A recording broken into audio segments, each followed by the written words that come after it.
My name is John Krajewski. I'm with AVEVA, and my role within AVEVA is I'm the Vice President of Product Management responsible for the portfolio in our Operations Control business unit. That's a lot of words that you might not have understood exactly what in the world I meant, but by the end of this 45 minutes, I think you will, and feel free to throw questions at me at the end. We are going to hold questions to the end unless I've completely stumped you, then feel free to go, you lost me, and I'm happy to back up and make sure you're getting value out of the time here. The topic here we're going to be talking about is end-to-end visibility, and I will tell you that it's a space it's thrilling to me. It's really exciting. My responsibilities within Invensys go back 23 years when I first joined Wonderware Corporation. Did I say Invensys? I just did say Invensys, didn't I? We've had a lot of different names over the years, and I guess I fall in between them. But my official offer letter came from Wonderware Corporation, and I love the notion of process visualization. Then, we really focused on kind of local, what I would call human-machine interface. I understand that term also tends to be a little bit not used by everybody in the same way, but when we use the term human-machine interface, we talk about kind of local control, and I have some examples of things that are out that. This is really talking about how that has, what does that mean in terms of the next generation, and is it even control? And hopefully by the end of this presentation, some of that will make sense to you. So I'm going to start with this here, very simple agenda. Why should you care about enterprise visualization? How do we accomplish it, and what have we done, right? And give you some examples of what we've done. Hopefully give you a little bit of time at the back end to ask some questions, and then hopefully not bore the tears out of you. So let's see how I do. So we're going to start off with why, and there's a lot of words on here, and I apologize. I don't expect you to read them all. The one thing I would say, and it's been bearing true through so much of what I've seen throughout the course of this several days we've been here together, is that the types of outcomes we're attempting to achieve are different than they've ever been before. And when you look at where industry is being challenged to go and the things that we're being asked to accomplish here, whether it's dealing with trends like regulations, supply chain disruptions, consumer desires for green things, commodity price fluctuations, these are impacting us like they've never been before. Actually, it's interesting because we've used a slide like this in the past, maybe 2 years ago, where I didn't feel as comfortable delivering this slide. Over the last 2 years, I know this stuff, and we all have lived this stuff for the last 2 years about how it's changed your businesses and how it's changed your industrial operations. But when we look at the types of things that we're being asked to do as a result of those changes that are happening in the world for us, we're asking ourselves different questions about our operations, right? And some of the ones that are shown up here is, how do we increase visibility into operations globally? We're seeing more and more of our customers, which I've seen a number of, I've got 20 sites, 30 sites, and someone earlier, 150 sites, 500 sites. And if you're looking at these as an isolated, process or an isolated system, you're going to be missing out on opportunities to meet your goals around sustainability or operational agility, or many of the other types of things here that are being described on this. These are very real. I was mentioning to someone over lunch that I was really surprised and excited to see how sustainability has gone from a talking point to an action point. I would say that we've been hearing about sustainability. It's not a brand new concept, but we're starting to actually see how the industry is embracing it, and it's not just giving it, lip service. And so, how you achieve those types of things, it's important because for a lot of us, and I have my background as a controls engineer, most of the information and the decisions that we made as a controls engineer came out of stuff on the process. But now in order to make your sustainability goals, you need information that does not exist in a transmitter, right? You may need to know, like what is the cost of what I'm consuming and the energy that I'm consuming, and those types of things. So you need to think about this as coming from different areas and different locations, and so that'll be a key part of my talking point today. Will be how do we bring all that information together. So we have a couple of points here about the world is changing, and I don't want to get delve too much into the specifics of some of the individual numbers here, but we've been hearing about Industry 4.0, whether or not it's a term that I know that's a term that tends a little bit more strong in European spaces, but it's also, I know it's something we're aware of here, but it's talking about how we're going to be changing through the ability to connect systems together more cleanly. How do we drive sustainability? But when you look at some of the things at the bottom here, and it may be difficult to read, so I'll try and make it easier. It says, 65% of the decisions are more complex than they were 2 years ago. not 100% sure where we got that information, but I think it's not too hard to understand that that is correct, right? We're making more difficult decisions. Organizations are not where they want to be for data discovery and integrity. It's interesting. I was meeting with an executive just, I think it was about a week ago, and the guy said, he said to me, "I'm data rich but information poor." And I didn't understand exactly what he meant initially, but he said, "No, I have got systems upon systems upon systems," and he was responsible for everything from IT to OT, and so he said, "I got all these systems, but I don't have the ability to leverage all that information in a way to be able to make quick, effective decisions based upon that data." And that's kind of the key thing that I will focus on rather than getting too caught up on the points on the slide, because I really want to get down to this major point. The drive to unify, and I'll explain how some of this came about in terms of my own personal experiences with this here. I was when I first joined the organization we now know as AVEVA, but at the time it was Wonderware. I joined what was called Project Magellan, and that brought us our distributed software system that we call System Platform. And it was a really different approach. As opposed to working in process cells, we now had large, enterprise-wide deployments of systems. And when we were talking to customers, I would host customer councils, those for Wonderware. I got involved in several of those for Foxborough as well. And I would ask some what I thought were pretty innocent decisions, or ask some innocent questions. So an example of the question I would ask would be, when you hire a new operator on, how many pieces of software do you need to train him on? I didn't even know what the answer was going to be when I asked.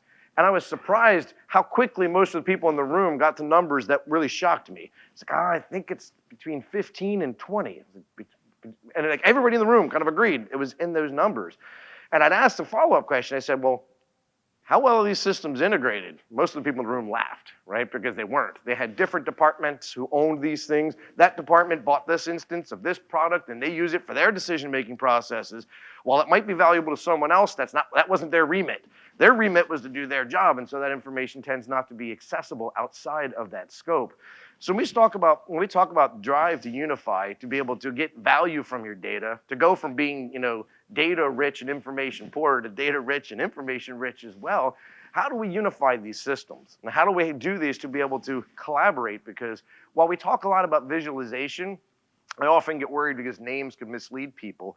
We have to do far more than just visualize this. This must be actionable. We must be able to do things that allow us to take an end action. In these types of systems that I'm describing, the end result is rarely going to be a control response. The result's not likely to be, change set point. The result may be, let me contact someone in the control room to change a set point. And I'll explain myself a little bit more clearly as we kind of go through some of these aspects here. So, and hopefully at least that was enough of an intro to give you a flavor of what the problems are we're attempting to go after. I wanted you to come away with something that hopefully you can understand a bit about how we accomplish this and how you may or may not be able to get value from this. So when I look at things, I met with a customer not too long ago, and he had something he called the task onion. And the task onion was the way he had seen his operations teams. He saw his operations teams in layers, right? His inner layer, or what I'm referring to at the left-hand side, were the people that had to make the tactical activities of today, of the immediate. I need to start that process. I need to change that set point. I need to acknowledge that alarm. I need to deal with this emergency breakdown.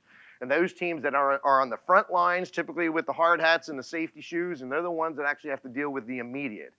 And then he had his layer of operations inside of that organization that I'm going to show in the middle here, which tend to be, guys staffing something like a control room. They're probably wearing a nicer shirt, maybe some Dockers. They don't have to wear the safety gear. And they tend to have a longer focus of what they're doing. Are they caring about the immediate? Oh, absolutely, they care about the immediate term. But they also have more of an understanding of what's my schedule for this week? What is the planned maintenance activities we have? What is the production runs we're expecting to deliver? And they had to look at it from that regard. The one that I'm really focusing on today is the one on the far right. And that's what we're referring to as that enterprise space. And in that enterprise space, these are not the guys that are going to control the systems. Typically what they're doing is they're looking even further out and making strategic intentions and strategic moves around the organization. They may be determining, where do I need to add to my assets? And an asset in this case doesn't necessarily mean a pump, could be a mine, right? So I need to figure out where are my assets to generate revenue for me, and how do I optimize those assets. So really are looking at it from less of a process control and more of a business control aspect of what we think of in that enterprise layer. The people who are going to be engaging at that enterprise layer are not going to be those ones who understand the effects of this process changes. That's not their job. Their job is probably going to understand more about how do I make money? How do I achieve the profits? How do I achieve the sustainability outcomes that I've been targeted with by my organization, as an example here. So they're different types of teams staffed by different types of people. They do need to interoperate. They do need to work well together, but we're not suddenly saying that, hey, I'm going to take the SCADA operator and make him responsibility for profit. Because those are longer term goals, longer term intentions. Often they have a longer focus. Where there's guys who tend to be in the control room, they have that medium term focus, where they have the longer term focus in the more enterprise space. Do they have the immediate, do they need access to real time information? Absolutely. But they're going to be taking that information and making longer term business decisions for the organization. Now, one of the things that we are really focusing on here as we look forward to this is you'll start hearing us at AVEVA and me today talking about hybrid SaaS. Why is that important? I came to the realization, about a year and a half ago that we have a significant amount of the portfolio that we have access to that a lot of our customers weren't using, because that's not what they were tasked to do. They were tasked to put in an HMI or a SCADA, or what sometimes you'll hear us call a UOC, or a Unified Operations Center, which is more the context of our discussion today. And a lot of our portfolio could help to that end. And so when you see here is just an example of a day in the life of, and I don't want to go into all the details of all the specifics, but it's the way we think about our customers now. What are the things that need to accomplish throughout the day? This isn't a system that stands on one box. It could be a system that is accessible via your phone, in your control rooms, or in your operations centers in that regard, on your personal devices, on your laptops, or on your desktops at the office. So we see this more as an entitlement that facilitates people having access to their information wherever they need it, and less so much the specifics of here's a license that lives on this box. So when you talk about things like ubiquitous access, you'll hear us talk about terms like AVEVA Connect. You may get scratched your head. What is that? AVEVA Connect is kind of like our platform term inside of our cloud strategy at AVEVA. So for the services, so we have different parts of the organization that build different types of products, but they all have to do things like log someone in. Instead of having every organization build out how you log someone in, we have the cloud platform term that says this is how we do user management, this is how we do security, this is how we do federation to our customers' Azure AD instances, or whatever the case may be. But that platform services goes much more broad than just user management. I was using that as an example. But AVEVA Connect, what makes those things accessible for us, we have a team of over 100 DevOps people. And if you don't know what a DevOps person is, those are the people that actually look at our live services and ensure that they're running, that are ensured that if there's any issues that they can bring those things up and meet our service level agreements in terms of the times and availability of those systems. It's been something we've built over many years, and it's a big difference in terms of selling a software license to selling a live service. And so AVEVA Connect underpins everything. So you may hear me talk about products that I'll refer to as either Enterprise Visualization or Unified Operations Center, but they're all underpinned by the capabilities of AVEVA Connect that are striving towards achieving this day in the life of our different types of users. By the way, I will acknowledge that there's probably hundreds of these that I could have drawn up, right? Different types of users. This may not be your user. Don't sit there and look at that and think of it, well, no, that's not my user. My user doesn't do those activities. There's no way I could have covered all of those different footprints for all of those types of users. I wanted this to be more of an illustration of how we approach it, how we think about it in terms of our product strategy.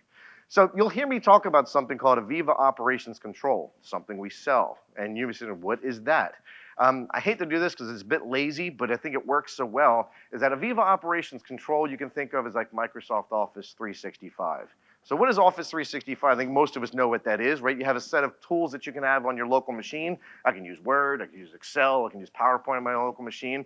I'm also augmented by a bunch of cloud services. I have cloud services, things like SharePoint and Teams and OneDrive and other things that I'm able to do there. So when you look at AVEVA Operations Control and what we're looking at, it's kind of our industrial version of that, right? I almost wanted to call it operations, and the marketing guys made me throw the control name on there. But the case here is that AVEVA Operations is thought of as that, what is that collection of capabilities that will support you in your on-premise needs? So I don't think people are moving SCADAs or HMIs into the cloud anytime soon. Maybe some SCADA applications. I have not seen one customer willing to take an HMI and think of it, that local process execution, go all the way up to the cloud and then come all the way back down. We know that those are things that typically needs to stay on premise because of security, latency, availability of those solutions. But can you layer on top of those types of applications cloud services that facilitate things like collaboration, communication, access to data outside of those systems that you're physically connected to? And those are the types of things that you'll see from us here. And I talked about the 3 additions. Remember I was talking about the task onion? So I've broken down these things here into those products that support those intentions. Because we have some customers which may have already edge and supervisory solutions from another vendor. That doesn't mean we can't play. It means they just want, we're looking at the enterprise solution.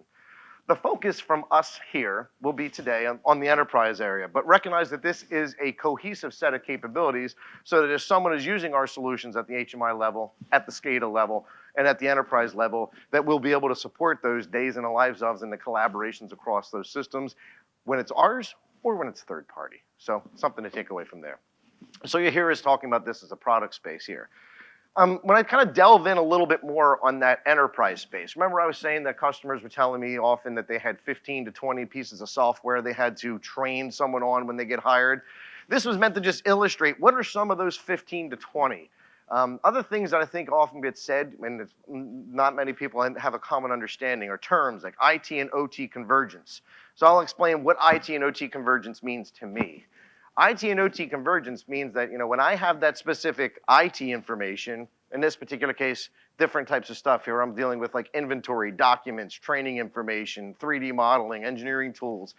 I've now seen this you'll see this ET, which is engineering technology. So that's more of an emerging name. So you'll see IT, OT, and ET convergence as if it wasn't a mouthful to begin with, but that's okay.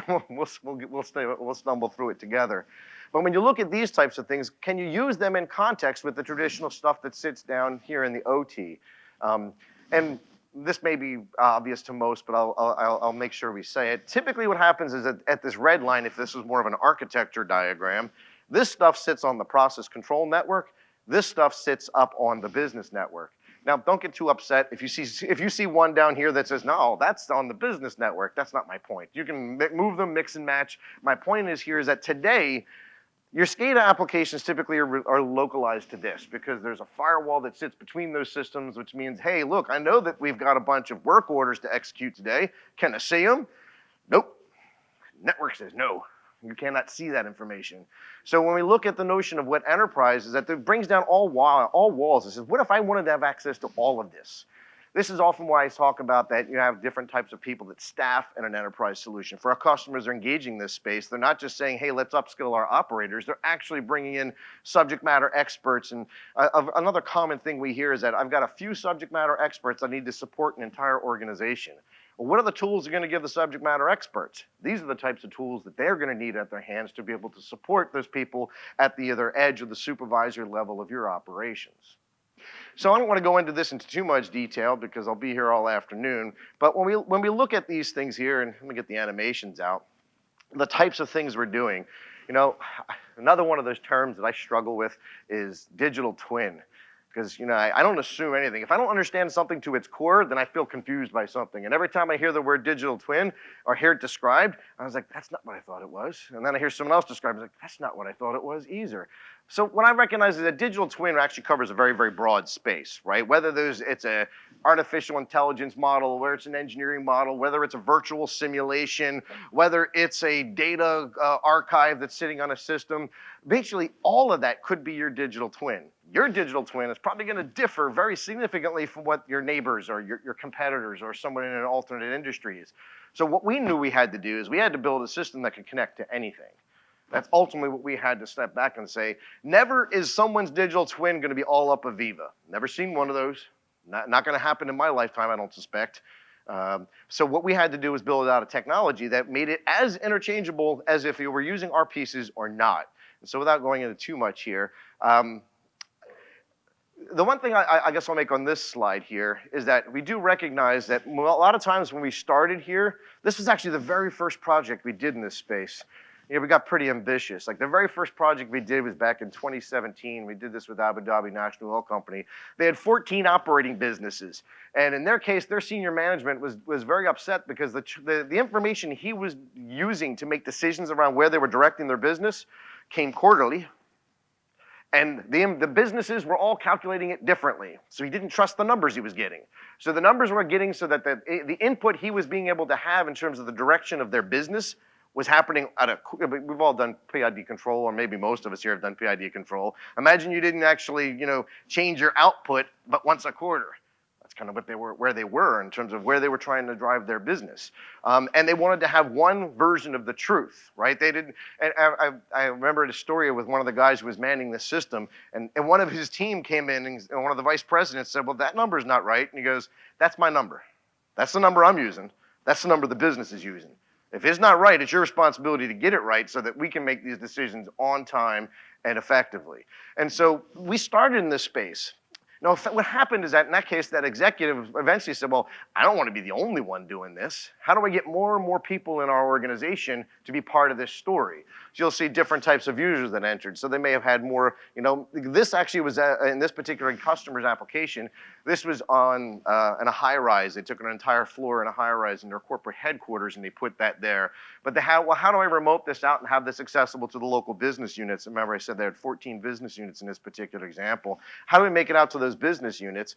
And then they ultimately said, how do I make it out to the individuals? How do we get out to the people who may need to be able to make these calls and make these changes? This is actually the corporate headquarters in London for AVEVA. It's a demo that was shown there. And it was something that I was particularly proud of when we showed it, because when we started this journey, I actually began with this journey in 2012 when we kicked off our next-gen visualization project. Back then, we were still operating as Wonderware. And when we actually were acquired by AVEVA, we actually were able to stand this up rather rapidly, even though I had no idea at that time I was going to need to integrate their 3D systems. I had no idea I was going to have to integrate the predictive maintenance tools that were being acquired by other third parties. This actually was part of my strategy at the time, was to facilitate a mechanism that made it easier when we had mergers and acquisitions to bring technologies together. But it wasn't limited to stuff that was owned by AVEVA. So in terms of if they're using the AVEVA three-dimensional model, great. But if you're using a third-party three-dimensional model, you can still play. Right? That's kind of the way these systems work. And so, at this particular site here, they actually show all of AVEVA in one pane of glass. So I was pretty proud papa to see my tools being the thing that everybody who walks into our corporate headquarters, it shows off our entire business. We have a lot of different types of software towards different intentions, right? Whether it's to build, maintain, design, operate. There's so many different aspects of what we can do, but we're utilizing this technology to center it all together. But it's not limited to the things that we're doing here. It can be done virtually on any type of system. I'll let this little video run for a bit, but this is actually, if you have not had a chance, this is the demo that's being run today on the booth. I'm checking my watch here because I think the booth shuts down at like 2 o'clock, so you don't have a whole lot of time to go check this out after this. But this is our unified operations centers for renewables. So not only do we build the core technology, we also are building out content towards specifically in specific industry verticals, so that we can talk about, well, this is what a UOC could look like. It doesn't mean that this is an out-of-the-box UOC implementation. Every one of these is custom. Every one of these often engages with the local customers' UI, UX team to understand what are the outcomes that they're looking to deliver, but it shows and helps people to understand the types of solutions that we can put together and the types of information that can come from virtually any type of system inside of your application. I'm not going to nerd out too much, even though I do like talking about the tech, but behind the scenes, the way we do this is that we link systems. So we don't just link data. This is probably what you'll see in most types of applications in this space. What you do is you create some intermediate structure, and you call it, his asset ID, maybe some information about the attributes of that, and usually it's different data types and such. We have a lot of that, and that's what I call the data integration. But a lot of the things we're doing here is actually links to external applications. So if I need to get to that GIS system, or I need to get to that work order management system, or I need to get to other things, we can link them together, and we can identify them by what we refer to as a type. In this particular case, and we build up these panes and say, this type of data goes here, this type of data goes here. The intention here was to build what we refer to as a data-driven visualization. What I don't want to have to do is click, drop, double click to configure everything. What I want to be able to do is go, there's my data model. Here's how I want this particular user to see it. Because I could have a layout that was focused for somebody who's a maintenance person, or maybe somebody who's more interested in financial outcomes, or someone who's maybe more interested in the direct process outcomes and the things that are happening there. This way I can create different experiences that are very consistently going to change themselves based upon this. I was mentioning to a gentleman I was having lunch with today how excited I was, because I mentioned we kind of kicked this off in 2012. And then when I heard that we were making the acquisition of OSI Soft, I had a little fist pump. And I said, you know what, this is going to give us so much credibility into this area, because the things that tend to live between that supervisor layer and that enterprise layer are things like an enterprise data management platform. And we've got the #1 enterprise data management platform in the world, and it is going to be the thing that when it connects up, and this is a bit of a architecture slide, so don't get too caught up in the details here, but when we're able to connect up and able to see the asset framework and information, utilize that to contextualize that data so that when someone picks an asset out of that asset framework, I can say, here is the Pi Vision displays, I can put them in there. Here is any information I want to get out of the SCADA systems. Here are the GIS details for this. I can bring anything from anywhere, and we've proven it. We've done dozens of these projects. And so this is not something we're just starting on. We've done many of them, and I'm super excited about the potential for our future. I don't want to spend too much time here other than when we talk about words like visualization, I think we do ourselves a disservice. Because when I look at any type of system, you know, this was a mantra we actually used at Wonderware back in the early 2000s, right? Connect, collect, visualize, analyze, and act. The key thing here is I've seen this happen through different layers, the task line I was talking about. I've seen that happen at the edge layer when I had to connect to the PLC, and then I had to be able to write back and do process control. I saw it happen at the SCADA layer where I didn't only have to connect to the PLC, but I had to connect to the MES applications, or I had to connect to the other types of software that were there as available too. The actions that you'll take here, as I was describing earlier, at the enterprise layer could be involving other people in different parts of the business, people at the edge, people at the supervisory, or people across your entire organization. I truly believe that this will be a market space that'll be even bigger than the spaces that we've been in with regards to HMI and SCADA. How am I doing on time? I want to give you some time for questions, so let me kind of run up to the finish here. So what have we done for some customers, right? And most of these you'll see are examples where we start mostly as what we call these UOCs, or Unified Operations Centers. Virtually every one of these types of applications begins with a big system that's been sponsored by a senior management person, right? Someone typically with a C in their title, right? CTO, CEO, CDO, something along those lines, and they want to be able to bring these systems together. Some of the things that I think have been magical about this is I have yet to find an industry that doesn't face this problem. You know, so sometimes you build a product, you go, you know, that MES application is not going to do much in water, is it, right? Because we know that, you know, water and MES don't tend to mix. I have not yet found a single industry that this doesn't make sense for. In this particular case, you're seeing an application that was done in India in a smart city where they had to unify all the different types of information, whether it was water, street lighting, emergency vehicles. They had to bring everything together into one system and utilize the AVEVA platform for doing that. Nutrien is another example where they had built a solution out there.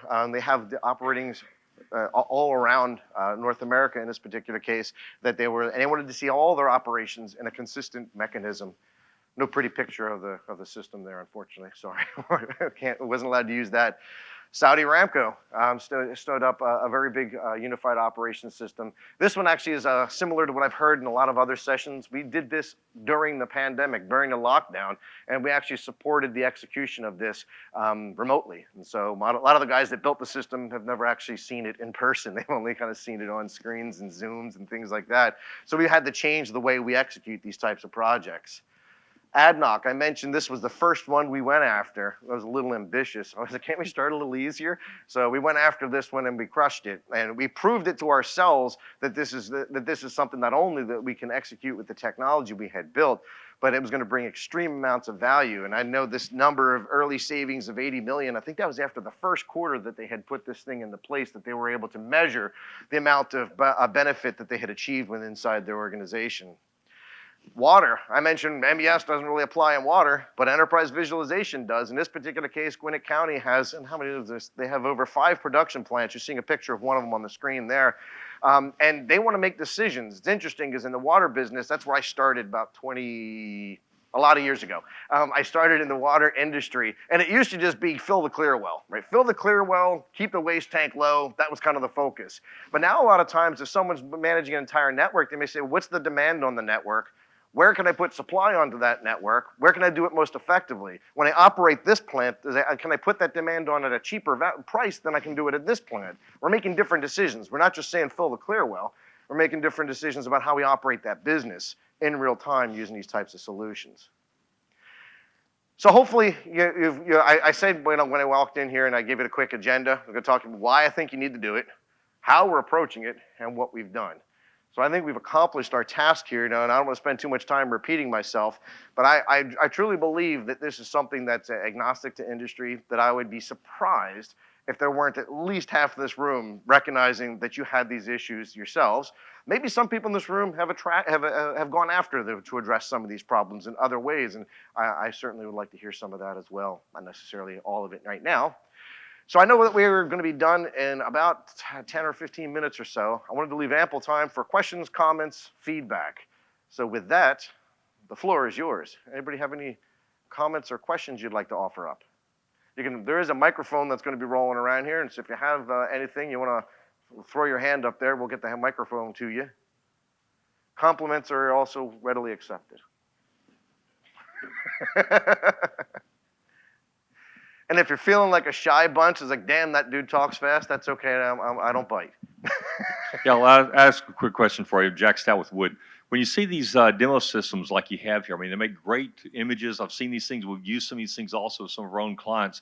What do you see as the workflows that support the need to have the large visualizations versus supporting just the standard data integration you talked about?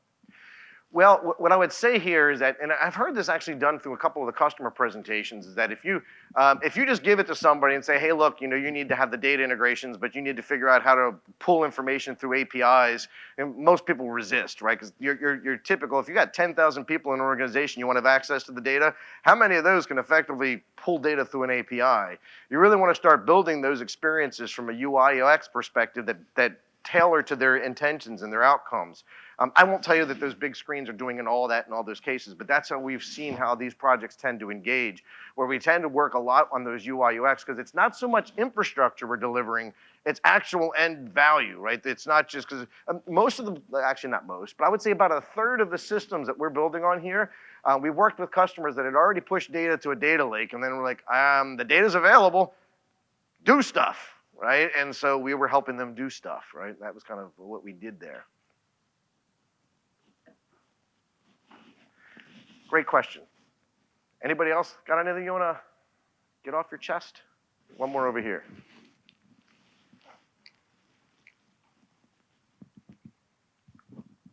Thank you. Thank you for the presentation. My name is Matthias Palacios. I'm working for Total Energies in France. So it's more like a remark than a question. But so end-to-end solution looks great, but when we have multiple solutions, then typically we may be bounded with some other providers, and we would end with multiple solutions at one time. So that would make a problem, I would say. Normally, for our users or for our affiliates, if we end up with multiple solutions, we may lose some users, and that's why we would not be able to deploy this kind of end-to-end solution.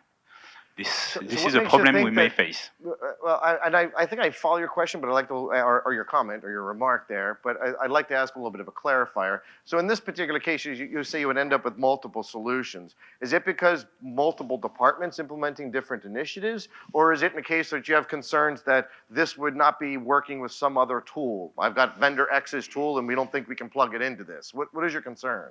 Yeah, the first one.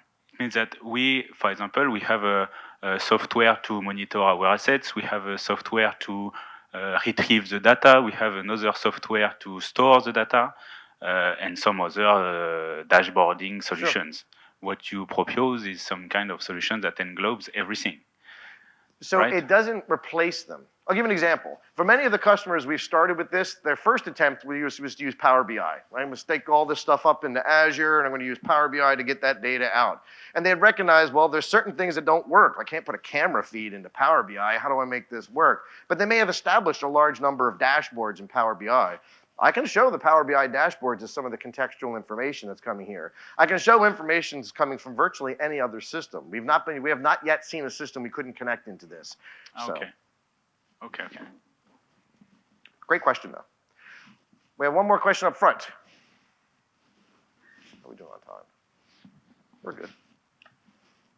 So I recognize many of these functions from other software packages. This pulls it together in a way that's different. What are some of the key ways that Unified Operations Center differs from the pieces and functionality you offered previously? So it's not even so much the functions. So in this particular case, the visualization mechanisms are built and matured out of a lot of the stuff that we've used as SCADA in the past. The difference is now is that I'm going to be able to host them as a hosted solution in the cloud. Why is that viable, or why is it of concern? Well, when you're going to stand up a solution to support thousands of people across an organization, you want to make that as accessible, and you want to be able to make that as scalable as possible. So why is cloud scalable? Cloud allows you to use dynamic resources, right? I can spin up resources to support more users as necessary, as opposed to having to create a bank of servers that need to support the system, and then every time I have more users, I need to install more capital expenditure in terms of servers. So the cloud really is being focused for us, and AVEVA Connect is a mechanism to provide that ubiquitous access to that information at any scale. Right? We've seen customers, with as small as 20 users in these systems, and we have some customers who are driving towards the thousands. I like the question. Thank you. I think we got time for at least one more. If we've got anybody who'd like to do that,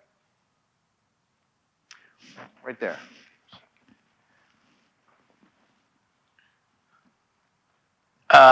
If you purchase a Schneider DCS, normally it comes with some type of operation display, HMI. So in the future, are you going to be providing that type of DCS with a portion of this solution, or is something different? I would say the answer is yes and no. Yes, we partner very closely with Schneider Electric, so commercially we'll put this together as a package. But when I was describing earlier the difference between the different types of systems are, where's that slide? This is your DCS. This is what I'm referring to as this Enterprise Visualization Unified Operations Center. It's not the same thing, right? This will not replace your DCS. I mean, you think about the types of decisions your control room operators are making, those are different than the types of decisions that someone who has a business focus is going to be making. I have not yet witnessed where, I will say that we as an organization sometimes are guilty of, we take big control rooms and we label them UOC because it's good marketing words, but I keep saying we got to stop that, because if it's not a UOC, don't claim it. We still sell control rooms. We will still sell control rooms, but in my experience with all the customers we've worked with, I've never seen a control room become a UOC, largely not because the technology couldn't do it, but because of the way they staff and the way those operations are being are intended, like what they're directed to achieve. When I was talking about that the short-term, medium-term, and long-term focus, the guys who are trying to achieve these objectives are not the ones that are going to be skilled enough to tell me whether or not I should be changing a compressor set point in a pipeline. You don't want those guys doing that. You'll blow things up. I want to say thank you very much for everybody. Oh, is there one more question? Or yes, please go ahead.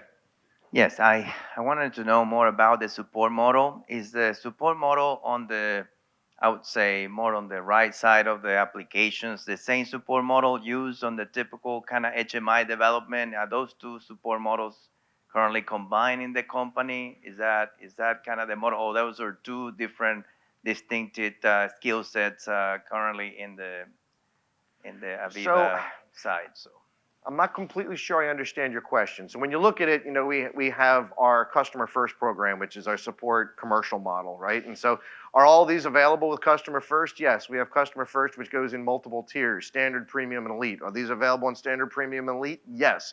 Are you going to get the same people on the phone when you call in and say, I have a question about Enterprise than you do about SCADA? No. oh, okay, I see. Okay. I've really enjoyed the opportunity to deliver this presentation. I'll hang out if anybody just wants to come up and have a private conversation for a few minutes, but thank you so much for not leaving me an empty room, so I appreciate that.